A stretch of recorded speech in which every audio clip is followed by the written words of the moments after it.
ನಿಮಗೆ ಜ್ವರ ಶೀತ ಕೆಮ್ಮು ಆದಾಗ ಈ 3 ತಪ್ಪುಗಳನ್ನ ದಯವಿಟ್ಟು ಮಾಡಬೇಡಿ. ಮೊದಲನೇ ತಪ್ಪು, ಸುಮ್ಮನೆ ತಿಂತಾ ಇರೋದು. ಜ್ವರ ಬಂದಿದೆ ಸ್ವಲ್ಪ ರೆಸ್ಟ್ ಮಾಡೋಣ ಬಾಡಿಗೆ ಅಂತ ಇಲ್ಲ, ಸುಮ್ಮನೆ ತಿಂತಾನೇ ಇರೋದು ಏನೋ ಒಂದು. ಹಾಗೆಲ್ಲ ಮಾಡಬೇಡಿ. ಜ್ವರ ಬಂದಾಗ ಉಪವಾಸ ಮಾಡೋದಕ್ಕೆ ಟ್ರೈ ಮಾಡಿ. ಉಪವಾಸ ಮಾಡೋಕ್ಕಾಗಲ್ಲ, ತುಂಬ ಸುಸ್ತಾಗುತ್ತೆ ಅಂದರೆ ಲಿಕ್ವಿಡ್ಸ್ ಅಂದರೆ ಹಣ್ಣಿನ ಜ್ಯೂಸು, ತರಕಾರಿ ಜ್ಯೂಸು, ಸೂಪ್ಸ್ನ ಕುಡೀರಿ. ORS ಕುಡಿಬೋದು. ORSL ಅಲ್ಲ, ORS ಪೌಡರ್. ಇನ್ನೂ ಕೆಲವರು ಇರ್ತಾರೆ, ಅವರು ಜ್ವರ ಬಂದಾಗ ಹಾಲಿಗೆ ರಸ್ಕ್ ಹಾಕೊಂಡು ತಿಂದಿರ್ತಾರೆ, ಬಿಸ್ಕೆಟ್ ಹಾಕೊಂಡು ತಿಂದಿರ್ತಾರೆ, ಬ್ರೆಡ್ ಹಾಕೊಂಡು ತಿಂದಿರ್ತಾರೆ. ಇದೆಲ್ಲ ಮಾಡೋಕ್ಕೆ ಹೋಗಬೇಡಿ. ಬ್ರೆಡ್, ರಸ್ಕು, ಬಿಸ್ಕೆಟು ಎಲ್ಲದರಲ್ಲೂ ಸಕ್ಕರೆ, ಮೈದಾ, ಪಾಮ್ ಆಯಿಲು ಈ 3 ಇರುತ್ತೆ. ಇನ್ನೂ ಜೊತೆಗೆ ಪ್ರಿಸರ್ವೇಟಿವ್ಸು, ಇನ್ನೂ ಹಾಳು ಮುಳು ಕೆಮಿಕಲ್ಸ್ ಎಲ್ಲ ಆಗಿರ್ತಾರೆ. ಯಾಕೆ ತಿಂತೀರಾ ಅವೆಲ್ಲನೂ? ಹೆಲ್ದಿಯಾಗಿ ಏನಾದರೂ ಲಿಕ್ವಿಡ್ ಐಟಮ್ಸ್ನ ತಿಂದರೆ ಬೇಗ ಜ್ವರ ಕಡಿಮೆ ಆಗಿಬಿಡುತ್ತೆ.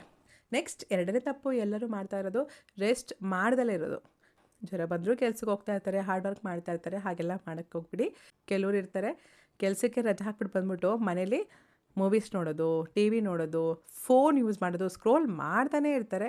24 ಗಂಟೆನೂ ಫೋನ್ ಇಟ್ಕೊಂಡು ಕೂತ್ಕೊಂಡು ರೆಸ್ಟ್ ಮಾಡಿದೆ ಅಂತ ಹೇಳ್ತಾರೆ. ಅದು ರೆಸ್ಟ್ ಅಲ್ಲ.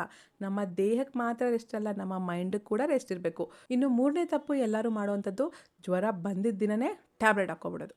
3 ದಿನ ವೆಯ್ಟ್ ಮಾಡಿ, 3 ದಿನ ಆದರೂ ಸ್ವಲ್ಪನೂ ಕಡಿಮೆ ಆಗ್ತಾಯಿಲ್ಲ ಅಂದರೆ ದಯವಿಟ್ಟು ಡಾಕ್ಟರ್ಗೆ ತೋರಿಸಿ ನಂತರ ಟ್ಯಾಬ್ಲೆಟ್ಸ್ ಹಾಕ್ಕೊಳ್ಳಿ. ಓಕೆನಾ?